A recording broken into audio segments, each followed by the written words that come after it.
আসসালামু আলাইকুম। ঈদের সময় প্রতিটা কাপড়ের দোকানে র্যান্ডমলি বিক্রি হয়, খুব ভালোই বিক্রি হয় সারা বছরের তুলনায়। তারপরে সারা বছর কমপ্লেইন শুরু হয় যে ভাইয়া বিক্রি হচ্ছে না।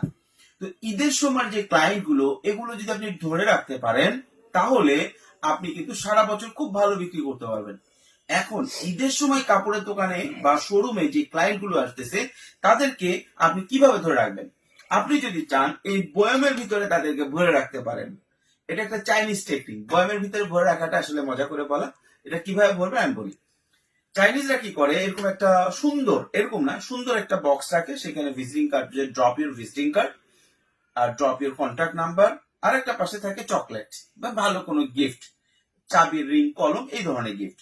তো ওদের কনসেপ্ট হচ্ছে যে ড্রপ করবে ভিজিটিং কার্ড, সে একটা গিফট দিবে, একটা চাবি, রিং, একটা কলম, অথবা একটা বিস্কুটের প্যাকেট বা একটা সুন্দর ছোট্ট কোনো গিফট দিবে। এটা ওখানে সুন্দর করে লেখা থাকে, drop your contact and take your gift. এই হচ্ছে গিয়ে কনসেপ্ট।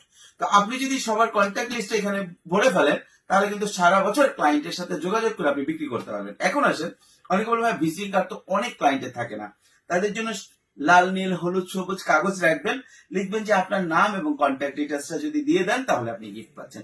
এইভাবে করে আপনার ক্লায়েন্টকে এই বক্সের ভিতরে ভরে ফেলুন এবং সারা বছর ব্যবসা করুন।